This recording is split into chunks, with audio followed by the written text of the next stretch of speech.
अस्सलाम वालेकुम दोस्तों, आज की हमारी जो वीडियो है कबूतर के पेट के कीड़े ख़त्म करने की दवाई।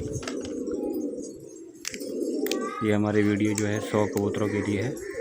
इस भाई के पास 100 कबूतर हैं तो ये पूरी डब्बी दे दें, और अगर 50 कबूतर हैं तो आधी, इसमें से आधा देना है।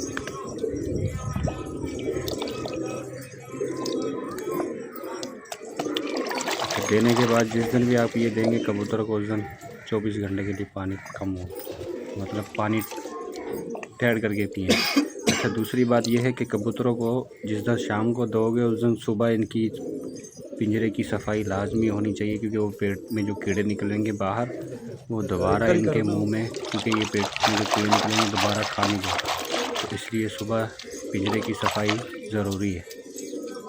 तो ये हम अब इंशाल्लाह पानी इनको देने लगे। चैनल को सब्सक्राइब करो, अगर टिकटॉक पे देख लो तो फॉलो कर लो। आपके लिए अच्छी अच्छी वीडियो हम बनाते रहेंगे।